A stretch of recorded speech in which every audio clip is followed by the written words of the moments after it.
Hi, it's Jessica Rector, founder of This Man Thing, where we help men become their truest, best, badass selves. You can join our Facebook group at facebook.com/groups/This Man Thing, where men are having real conversations and getting much needed support and camaraderie and building friendships as well. And I know if you're like a lot of men out there, you may have a couple friends, you may not have any friends, you may have friends that you've known for a lot of years, but you don't feel that real connection with where you can go and share anything. And that's what the guys in this group are doing. And we want to help you get and build more confidence, freedom, and success. And we're doing that every day with hundreds of men. So welcome to the podcast. I want you to help me welcome my guest today. I had so much fun having him the first time around. We are having him on again. Steve Horsmith finds good men who are in the grips of emotional rejection, self-doubt, sexless marriages, impending divorces, and shows them a new way to live their life. He teaches them how to think, speak, and act in ways that quickly increase their self-control, confidence, and overall mojo.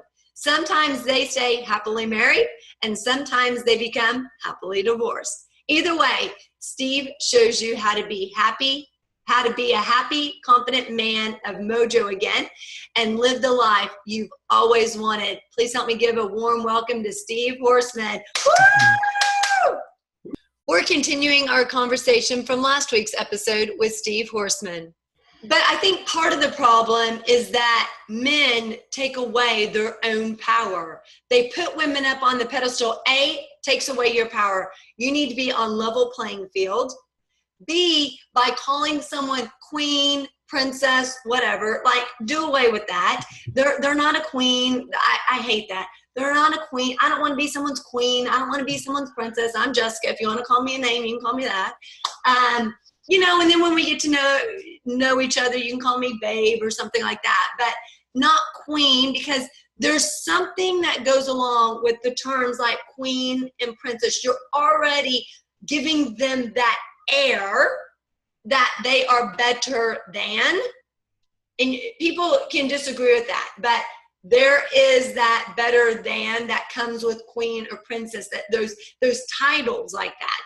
And so again, you're giving away your power. The only way that you can sit here face to face with me, standing full in your value, standing full in your confidence, is because you know who you are and you can stand in your power.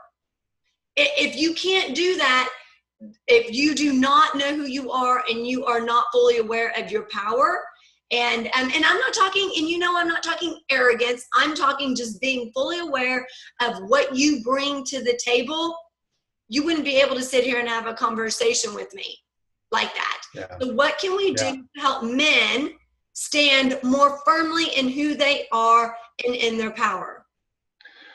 Well, one thing I want to talk about is the inner child. I want to talk, let's get personal here. Let's make this real, Jessica. Let's talk about Steve's inner 13-year-old, and let's talk about Jessica's inner 13-year-old. The first thing we can do is teach men how to talk to the inner 13-year-old who has a perpetual heart-on. He's nervous, he's excited, his body is vibrating with sexual energy and desire and in confusion and fear and doubt about whether he's worthy or good enough. And he, if he wasn't such a little prick, he'd be crying his eyes out, but he's always already learned by this age not to cry, because big boys don't cry. So he comes at you with this nervous energy.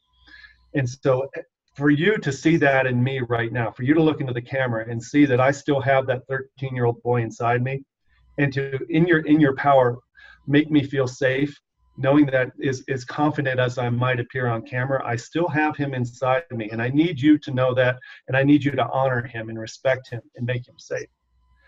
That's the first thing. The second thing we can do is teach men about what your 13-year-old girl is feeling like inside, and what she screams when she's the most mad, the most afraid, the least confident.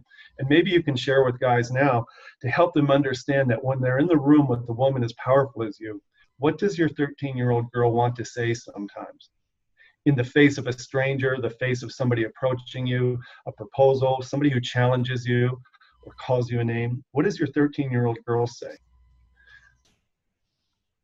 Well, those are like, you threw a bunch of different stuff. So it depends what they're doing. But if my 13-year-old self was a lot shyer and not so confident, right? So she just wanted to be accepted. Really, she wanted to be liked. She wanted to be appreciated. She wanted to be valued. She wanted to be seen. And I heard. Yeah. And I think a lot of going back to when I was 13 is that I wasn't seen, I wasn't heard, I didn't know where I belonged. And for me, there's a big difference between fitting in and belonging. I didn't know where I belonged. I was confused. I was lost. I was scared. I felt very alone. And so depending upon what someone was doing, if somebody was challenging me as my 13-year-old self, I probably would back away and just say, okay, I don't want to confront it. I'm scared to confront it, because really at 13, I just wanted to be liked and accepted and appreciated. And I think that's how a lot of 13-year-olds are, that we just want to be liked. We want to be seen. We want to be heard. We want friends. But yet, so if you challenge a 13-year-old, most would back away. But then if somebody came up and just started talking to me, at 13, I would want them to just be real, just to tell me who they are, not try and impress me. Don't try and tell me a bunch of stuff like, oh, I like name drop or stuff like that. Like, I just want you to be you. I just want to get to know you, what makes you different, what goes on in your head, like, what you do first thing in the morning, those kind of quirks that make you you.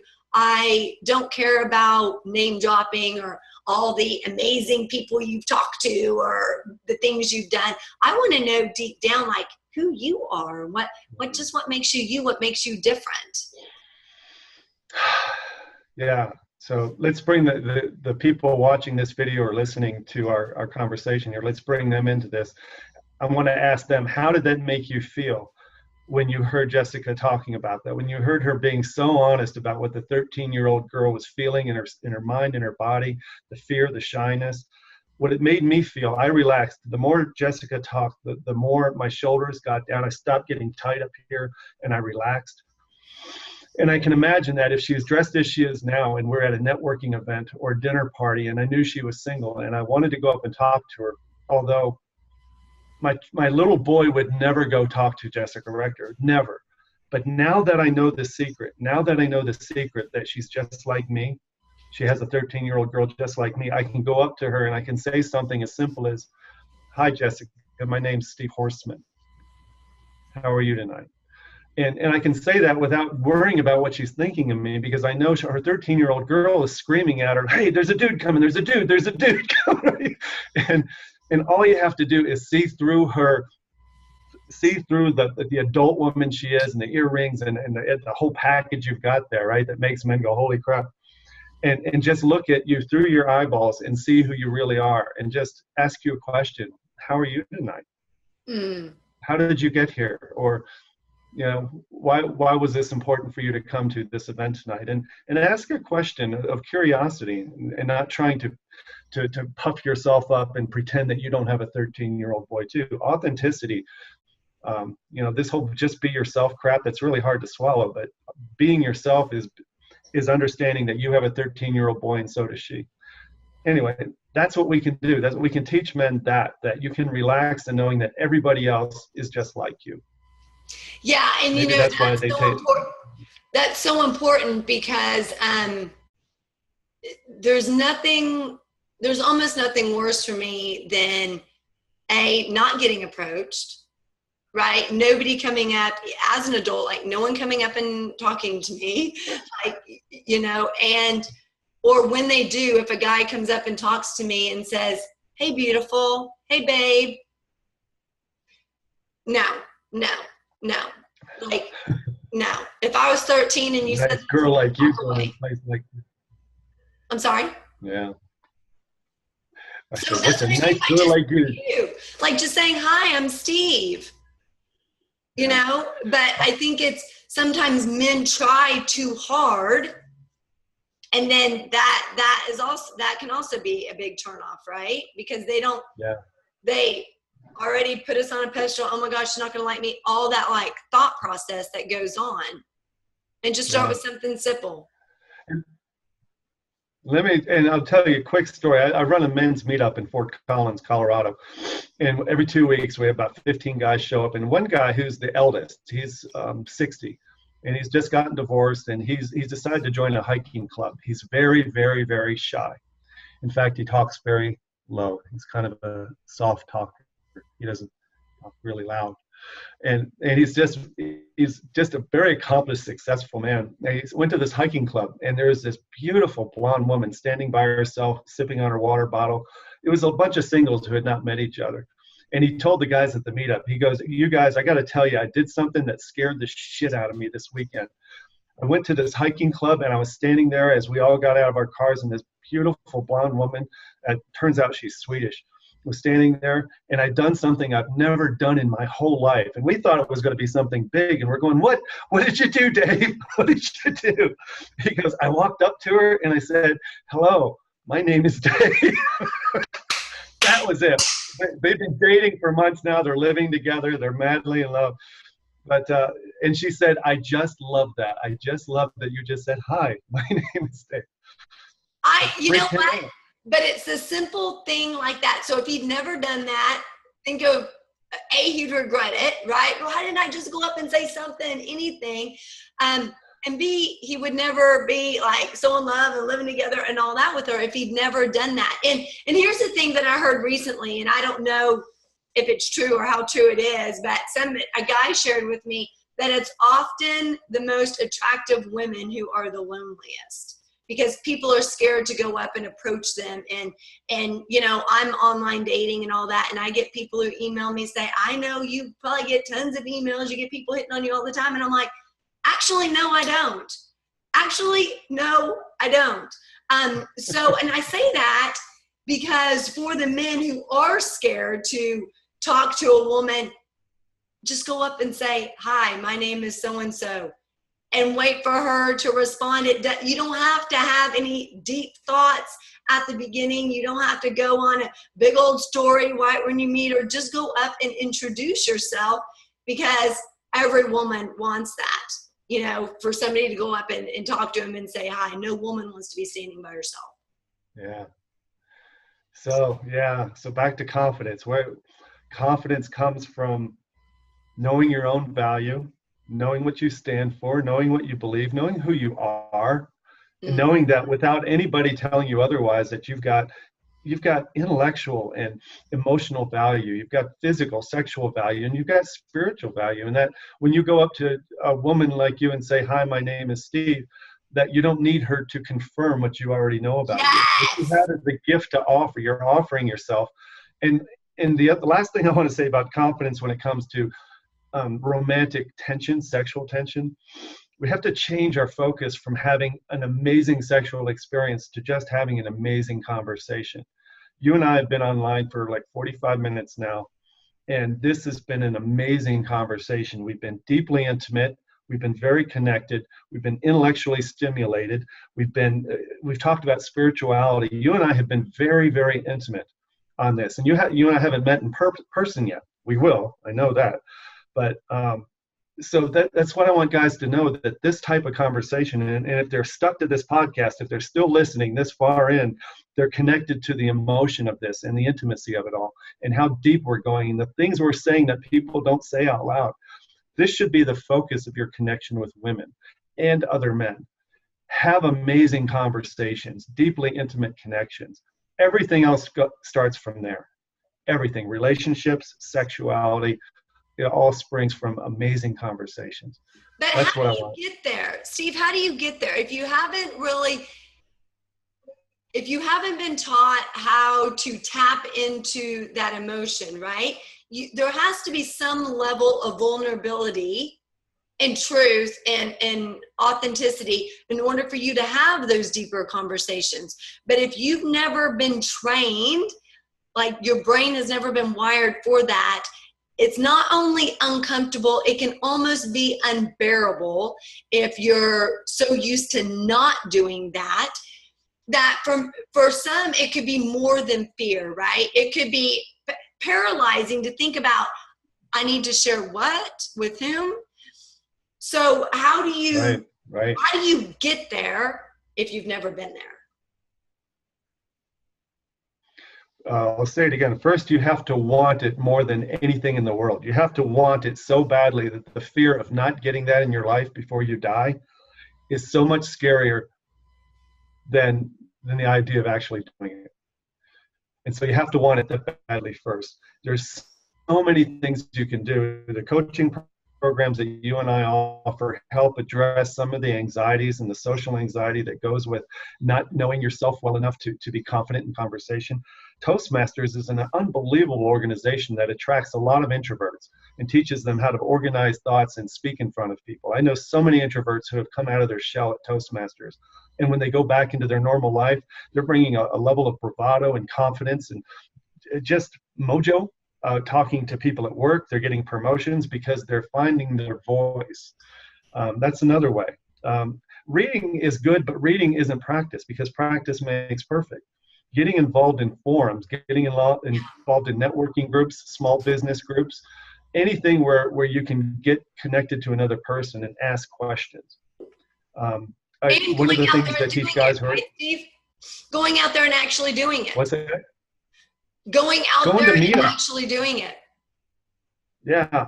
I've got the shyest men in the world showing up to my men's meetup. And after about 6 months there, they'll finally say something. They'll finally raise their hand and say something in front of 10 other men. Mm-hmm. Going to men's retreats. The Mankind Project has incredible stuff for men. I do retreats. Got my June one's filled up. I mean, I have a July one coming up and a September retreat coming up at a golf course. This is what we do. We talk about this stuff and we get nervous and we get sloppy and we talk about women, and you got to push yourself into it. Otherwise, you'll be staying in the basement, reading books and never actually practicing.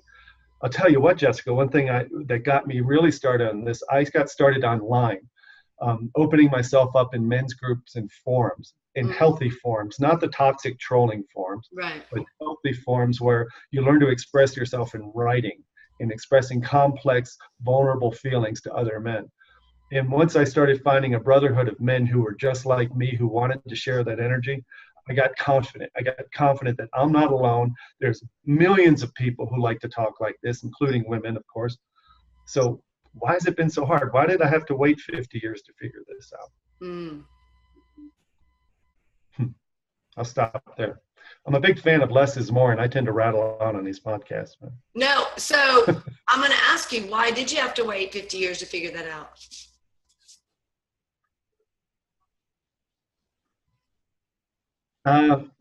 Some things I see in my past, a lack of male mentorship. A lot of men in the last 3 generations have had missing men in their lives, or if they had a man in their life, it was a man who was under the thumb of a woman. There's a whole lot of happy wife, happy life relationships going on. If mom ain't happy, nobody's happy. Yeah, I know you don't like that. So what the models we've gotten to see of masculinity and confidence have not been good. And so a lot of men, they wait until they're getting separated and divorced around age 40 to 45 or 50 is when I find guys, it's the trauma of a relationship that's ending that causes them to want to finally get answers they never had. And for men, we have to have a femoral artery bleeding on the floor and slip in our own blood before we ask for help. Yeah, I don't like that. Wife is happy, life is happy, or whatever that saying is. I hate that because I know you do. It totally discounts men in that whole equation. Like, let me just cater to the wife, give her what she wants, and be a yes man.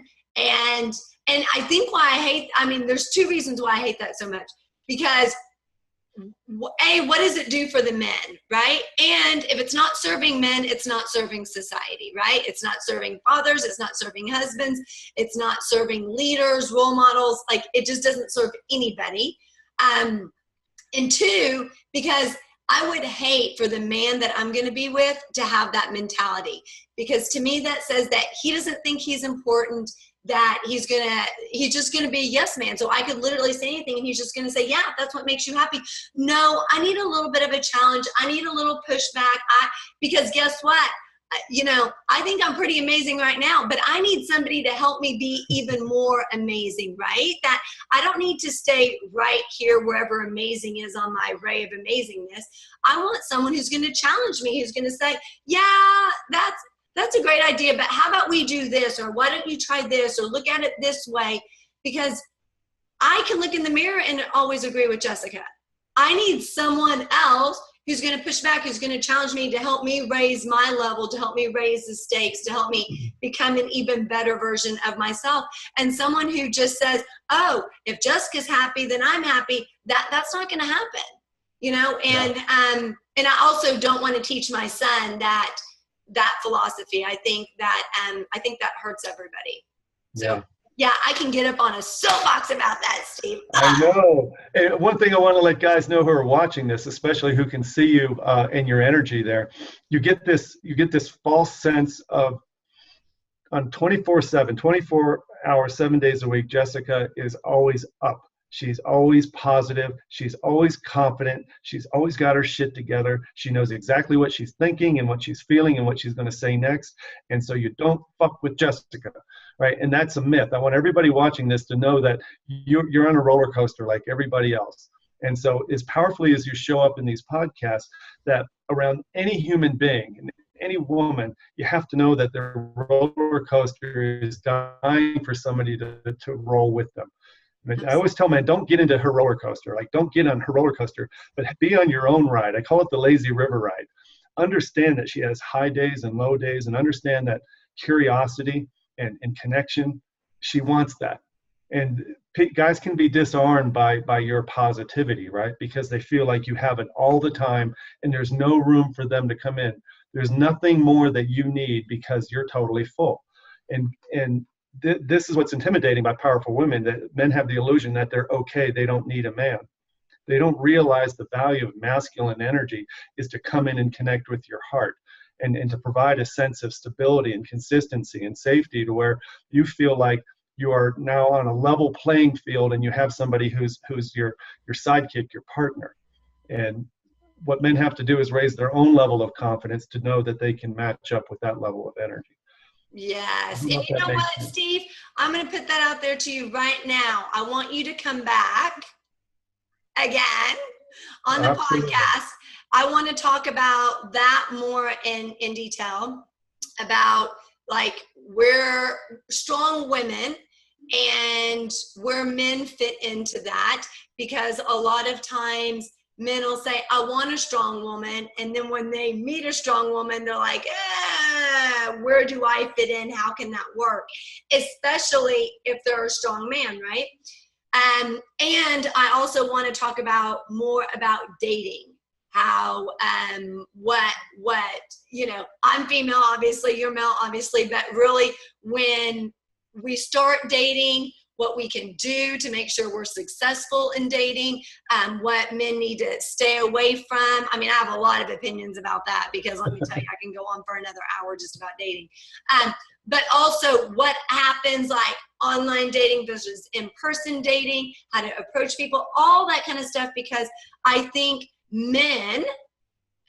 most men have no clue how to date, what to say, where to take them, all that kind of stuff. And so I'd love to have a conversation about that.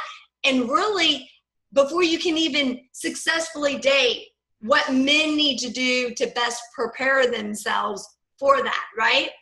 You don't want to be a hot mess and then think you're going to go and get this amazing person when you're a hot mess. So what do you need to make sure that you have set in the work that you've done on yourself in order to get the person that is really the best match for you?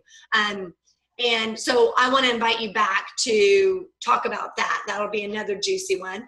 But I do want to comment really quickly on what you said, that, yeah, I mean, I show up strong. I show up like, okay, I've got opinions and confident, but just like everybody else, I have my challenges. I have my struggles. I have my issues. I have my internal negative self-talk. And I even speak to thousands of people a year at conferences and conventions about changing their negative internal self-talk. And guess what? I still have it because I'm human.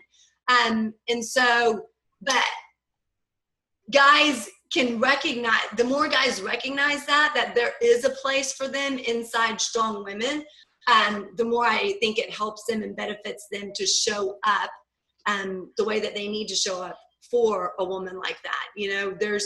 We all have peaks and valleys. We all have self-doubt, and, we all second guess ourselves sometimes and things like that. And so, yeah, as, powerful as I may show up, there's definitely days or moments. I wouldn't say days, but I would definitely say moments where I'm in the valley with everybody else, Thanks for admitting it. Me too. Me too, sister. Well, I mean, it's truth, right? I mean, I'm not high positive all the time. I mean, we all can get frustrated. We all, sit here and are struggling with something, over analyzing things, just like everybody else. Right. And we can talk about it on our next talk on the podcast. Last podcast, we talked a lot about self-reliance, and I just made one point about until a person becomes self-reliant and independent enough in knowing their own value, that is who they are and what they stand for, what they want and where they're going, until they have that clear picture inside themselves, they'll show up to relationships as an empty vessel. They'll be looking to get something from the other person. The only time you can truly be with a powerful woman or any woman is when you have a feeling of fullness inside yourself, where you're almost overflowing with your sense of value, and you're able to give attention and time and curiosity. And you're not looking to secretly get something from her to make you feel good about you. A lot of people think that a self-reliant, independent man is an arrogant asshole jerk, right? No.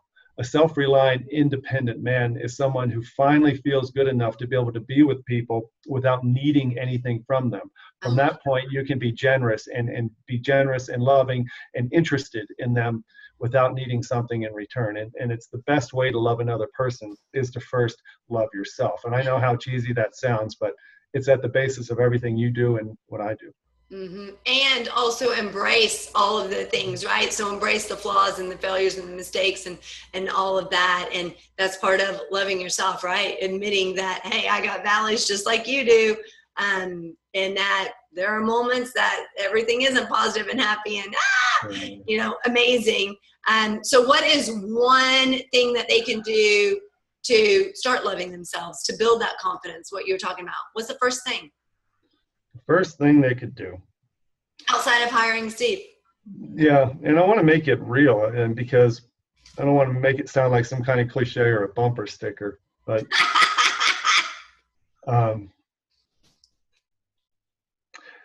for men, it is developing meaningful, powerful relationships with other men. It is having at least one other man in your life who believes in you possibly more than you believe in yourself. This could be a best friend. It could be your father, a grandfather, an uncle. It doesn't matter. Men achieve a sense of value and confidence and mojo through other men. We don't get that from women. And so find a men's group, find a chat room, anything where you can find somebody who connects with you and start learning how to be vulnerable, exposing your underbelly of your insecurities, and talking about the challenge of becoming confident. What you need is somebody who sees you who you really are and believes in you more than you believe yourself. The reason you can't do this with a woman so much is because if you're stuck in the mode of getting your buckets filled up by women, you'll never stand on your own 2 feet. So men need other men. That's one thing, Jessica. That's my tip for today. Awesome. I just thought of another question I want to ask quickly before I let you go. So do you think most of what men does is about and pertaining to women? Yeah, you told me you were going to ask me this question. Yeah. Do I think most of what men do is pertaining to women? And this is what I mean. Let me clarify. This is what I mean by that. Do they go and want to make more money because they think it's going to get them a quote unquote a better mate or make them more attractive to women? Do they, dress a certain way and look stylish, not for themselves, but because it's going to attract or make, women more interested in them, that kind of stuff. We do. I don't want to generalize and say all men do this. It depends a lot on your age range, your emotional maturity, emotional intelligence, and your personal growth. But in general, the problem that I see, the reason I have so many clients is because men over the last 4 generations have used women as a barometer of their value. They've used women's opinions of them, their approval of women, the affirmation, the acceptance, the sexual connection with women, and ability to feel desired and attractive to women. They've used that as the barometer. Those are all the gauges they're looking at to see if they're okay. It's why we go to war, why we go make money. It's why we try to work out. We want those things. And there's nothing wrong with those things. I'm not saying that's bad. That's natural. We're human. We have testosterone and we want to connect and have sex, sure. But when it's the primary measure of your well-being, that's when things get dysfunctional and unhealthy. So yeah, in general, we do. We always have. And there's a level that you have to get to in the personal growth to where you see that for what it is and you embrace it and laugh about it. But you know that the true source of well-being and confidence doesn't come from outside you. It comes from within. Awesome. Thank you so much for being here. How can people find out more about you? Where can they find you? They can go to www.goodguys2greatmen.com. It's got a number 2 in between Good Guys to Great Men. I've got videos, podcasts. I have this podcast on there in my podcast section, articles. I have guys who are sending me emails saying they just watched 80 of my videos nonstop, and they're from Australia. They're not gonna work with me, but they told me I've saved their marriage because they've changed something. So I give away so much. I care so much about what guys are doing. So watch the videos, read the articles, listen to the podcast, and just start the process, man. Start the process. And call Jessica. Yes, thank you so much, Steve. Thank you, everyone, for joining us on This Man Thing. You can find out more about This Man Thing at thismanthing.com. You can reach out to me at jessica@thismanthing.com and join our free Facebook group at thismanthing.com/groups, where men are having real conversations and building much needed support, camaraderie, and community with other like-minded men. And don't forget, we'll be back every week. So check out our podcast. And if you haven't checked out the first one with Steve, go back and check that one out too. It's called Becoming Irresistible. And look for the next one that I do with Steve too. We always have a lot of fun on our podcast with Steve. I love having him back every time. And don't forget, you reach out to me or join our free Facebook group at thismanthing.com/groups, where we help you become your better version of your truest, best, badass selves and build more confidence, freedom, and success. See you next time. Have a fabulous day. Bye-bye.